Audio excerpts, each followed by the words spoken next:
Welcome sa Dries TV. Kung interesado ka sa ganitong news, huwag kalimutang isubscribe ang ating YouTube channel. Maraming salamat! Welcome back again sa ating YouTube channel mga kakimpaw. And sa update natin ito, ang pag-uusapan natin ay tungkol sa mga importanteng kaganapan kina Kim and syempre kay Paula Avellino. Pero bago po ang lahat, maraming salamat sa inyong patuloy na pag-support at pagsubaybay sa mga daily update natin. Kaya naman bilang pasasalamat, narito po ang ilang napili kong komento patungkol ito sa naging previous update. Unang komento mula po ito kay Ginang Annalyn Hiccup. Sabi niya, hay nako talaga naman itong ibang fans, pinipilit na may secret girlfriend si Paulo. Si Kim ang secret JF niya.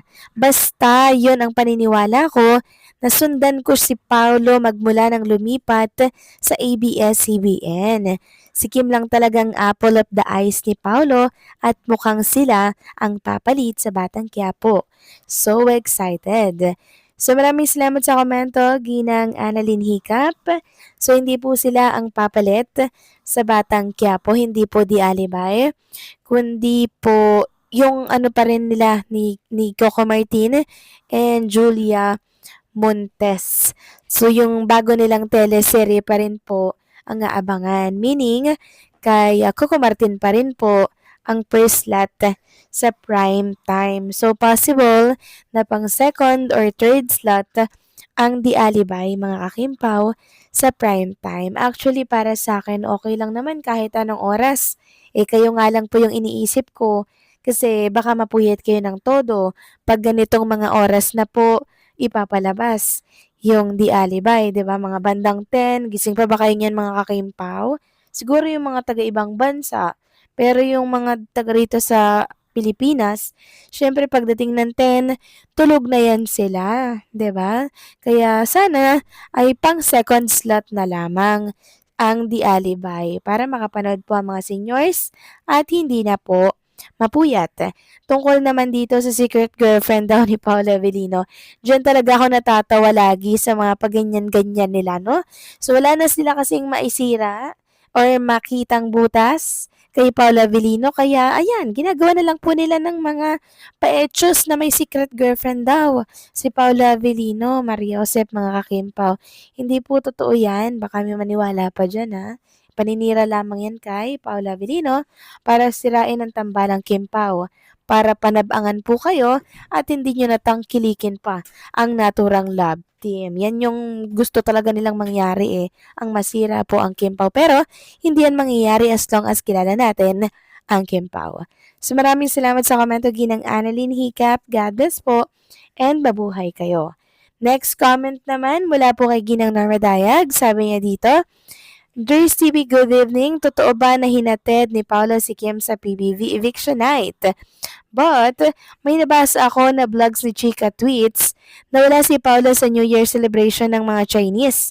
Wala si Paula para supportan si Kimi sa Chinese New Year. Mga friends lang niya ang naroon like Darren, Domingo, and wife of mga kasama sa Showtime. God bless Kim Pao. So maraming salamat sa komento, Ginang Norma Dayag. So ang una kong sasagutin ay yung tungkol sa di umano'y paghatid ni Paulo dito kay Chinita Princess sa PBB Eviction Night. So sabi ko nga po doon sa update, hindi natin sure ang balitang yan kasi merong nagsasabi na baka daw hinatid ni Paulo si Chinita Princess. So parang nakita ko ang kasama po ni Kim Chu dito po sa passenger seat ay yung si Isaias. Yung cameraman po niya, din may isa pa. So walang nakaupo doon sa parang pinakang front seat sa driver seat mga kakimpaw. So di ko sure kung si Paolo po talaga ang naghatid. Tungkol naman po sa Chinese New Year na kaya siya hindi daw po present, si Paolo Avellino, ano yung mga seafoods na naka-prepare sa table ni Chinita Princess. Wala namang may ibang gusto ng seafoods, kundi si Paula Avellino lang naman ang hindi kumakain ng kung ano na dyan unless may seafoods, mga kakimpaw. Kaya wag po kayo magpapapaniwala, mga kakimpaw, sa mga sinasabi ng iba dyan. Kasi mismong sila, wala din sila doon, mga kakimpaw So hindi rin sila sure kung totoo yung mga sinasabi nila. Tayo kasi mga kakimpaw, nagbabase po sa mga nakikita natin, like yung seafoods na nakaprepare sa table. So, para saan ba yon? Para kanino ba yon? Siyempre, isipin natin nandun si Paulo. 'Di ba? So, maraming salamat sa komento. Ginang Norma Dayag. God bless po and mabuhay kayo. So, ito na nga, pag-usapan na natin mga kakimpaw, mga topic na nakalap natin sa gabing ito. At tunahin na nga natin pag-usapan ng tungkol dito sa napakakulit na ganap ni Chinita Princess dito po sa PBB Eviction Night. So grabe, sobrang kulit niya doon mga kakimpaw.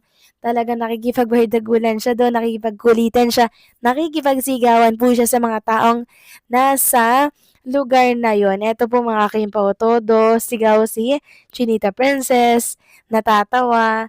Tapos minsan, ewan basta mga kakimpaw, sobrang kulit niya. Pero still, super ganda and super cute pa rin ni Chinita Princess. And ito nga po, Plenex ni Kim Chu, ang picture ng kanyang mga nakasamang host sa PBB Eviction Night. Andiyan si Enchong D, si Miga, and si Bianca Gonzalez. So, na-miss nila halata, no? Yung isa't isa kasi ngayon lang ulit nila nakasama si Junita Princess. Samantalang next topic naman tayo, pag-usapan naman natin itong nabasa po natin dito po sa Facebook na kung saan nabasa natin dito na may ni-reveal si Miss Shasha Padilla. Sabi nga dito sa screenshot, ayan, para nga silang mag-asawa sa mga naging taping nila sa Cebu. Kulang pa sa dami ng BTS nila, si Paulo malambing sobra kay Kimi.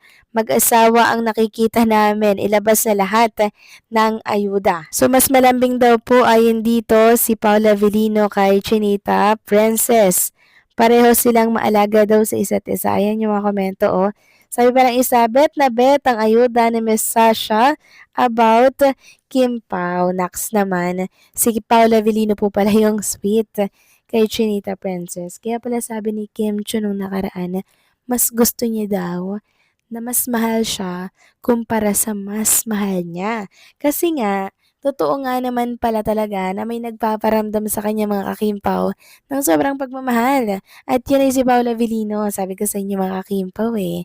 Hindi yan magsasabi si Kim Chiu ng ganyan kung walang nagpaparamdam sa kanya ng mas mahal siya kaysa mas mahal niya. So, confirm, si Paulo po ay sobrang sweet kay Chinita Princess. Na siyang gustong-gusto natin kasi feel natin secure talaga si Kim Chu sa piling ni Paula Avellino. At pagka ganyan po ang mga lalaki, mga kakimpaw, alam na po natin kung saan tutungo yan, di ba?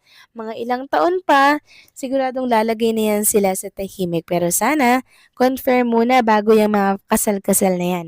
Para nang sa ganun, ma-windang ng sobra ang mga bashers. So, paano mga kakimpo, hanggang dito na lang po ang update natin. Maraming salamat sa patuloy na pagsuporta.